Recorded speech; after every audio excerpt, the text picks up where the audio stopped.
Basically, my philosophy is very simple. I believe in people. And I believe in people believing in themselves. For each individual is endowed with the ability to accomplish anything that an individual believes that they can do. So all of it emanates from faith. And in Citizens, we have a thing called principles, philosophies, purposes, philosophies, and beliefs. And that expresses in the website how we feel about people. Now, I don't believe that most people are going to die and collect death insurance benefits. I believe that most people are going to live and need living benefits. So as I've told many people down through the course of the years, we don't sell death insurance, we sell life insurance, because it's there to help people accomplish their purposes. And this comes about by my own personal philosophy. As a young boy, my mother would ask me the question. She says, "Harold, why do you think you're better than the rest of us?" I said, "Mother, I don't think I'm better than the rest of you. I just don't want to be like everybody else." So I formed my philosophies quite early in life to the consternation of my mother, who loved me dearly and whom I loved dearly. But I was fortunate to be born into a family who had great concern about people. And my father was a minister, so his concern was from the spiritual aspect of life. My concern is not only the spiritual aspect of people's being, but also the physical aspect of their being, because people are going to live a long time, and we want them to be prepared for what's coming ahead of them. And there are many things that can happen to them. For instance, in my own world, I've recently had 6 bypasses, 2 renal artery stents, and a pacemaker.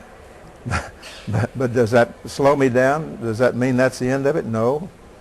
We keep moving forward because we have goals and aspirations and objectives. I believe we all came from someplace and we're all going someplace. And so it's helping people get to where it is that they're going, and so that they can live and be prosperous during the times that they're alive. And so that expresses a lot of my philosophy.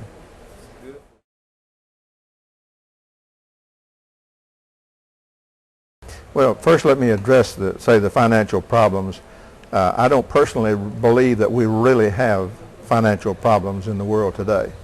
And the reason I don't believe that, I was born before the Great Depression. I lived through that period of time. I've seen many ups and downs in the course of my lifetime, and none greater than those in the late 20s and early 30s. Where the world is today is a very unstable situation because of the problems that we see existing in many parts of the world. But when you're dealing with the United States of America, realize that this is one of the empires throughout the course of history. There have been great historical empires, the Roman Empire, the Phoenician Empire, etc., the English Empire, the British Empire. There have been all of these great past empires. We're living in a time and period in history where today the United States is the great empire. How long those empires have lasted? Some 1,000 years. We're only 200 and some years old in the United States. How long the empire of the United States will last? Long beyond our periods of time, I believe. But the United States is a very strong nation physically, financially, and otherwise. And what we do in Citizens is take advantage of that for people who buy the Citizens products. A lot of companies will speculate with their investments in order to get what they call a total return, maybe in the 17 to 27% range. But when they do that, they're gambling. We don't do that.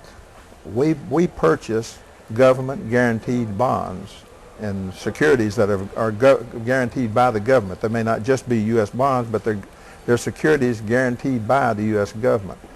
And so therefore we are protecting ourselves and our position. I do that personally. The company does that. And so therefore when the markets have fallen, we have not lost great sums of money like a lot of companies have. Some of the large companies in our country today have suffered some financial problems. as a result of gambling or speculating for the big return. What we want is a solid return, and that's what we give to the clients because we invest in these government guaranteed type bonds. A lot of times people will ask, how are you rated? And we facetiously but sincerely say we're AAA gold plated because what we invest in is nothing but sound, solid securities where we're not going to lose. Now, could we make more money? Possibly, yes, because we could do like others have done, gamble. Or we could offer annuities like some of them do. And they offer annuities that pay high interest rates, but they have surrender charges on their annuities where they can't cash them out without paying a fee to cash out their own money. Because annuity is nothing but a cash document. Our products carry life insurance protection in case the person dies, but we know that most of the time our policyholders are not going to die. They're going to live. And that's why we put the emphasis on it, the living side of it. Now we have this trust that invests back in what? Into citizens' stock. Are they gambling? No. They're simply taking an opportunity to get a market gain because the market has no ceiling. Now the market go up and down, and in the world today the markets are down. So the stocks are down a little bit. And then also, I say citizen stocks down a little bit. But also the whole portfolio of stocks across the United States is down a little bit. So it's what we think is a temporary period of time. And of course, if anybody needs to be concerned, I do, because I have more interest ownership of the company than anyone else. And let me assure you that I'm not concerned. It's how you think. What do you think? You know, what do you believe about yourself? Recently, when I went in the hospital, they were very concerned in the hospital. And as a matter of fact, the nurse said to me, said, you could die. And I said to the nurse, I'm not afraid of death. She said, well, I need a living will. I said, no, you don't. and finally I had to tell her, look, my business is none of your business. but the whole thing is the way I think. And just to share with you this personal aspect of it, I was in a hospital. Very few people have had 6 bypasses, let alone 2 artery stents to go along with those 6 bypasses. I was in the hospital 5 days. On the 6th day, I spoke at a meeting in Waco, Texas, which is 100 miles north of. Now, how do you do that? You don't think negatively, you think positively. You don't feel sorry for yourself. You kick yourself in the rear end and make yourself go. See, because we have the choices of how we want to think. See, I get up in the morning and let's just say, for instance, that I don't feel good. Now, the truth is, hey, I don't feel good. I have a headache. Now, if I want to think that way, you better believe that today is going to be a bad day. But if I reject feeling that way and tell myself, I feel happy, I feel happy, I feel terrific, this is going to be a wonderful day. Now, that may sound foolish to a lot of people, but it's the way I think. It's the way I believe.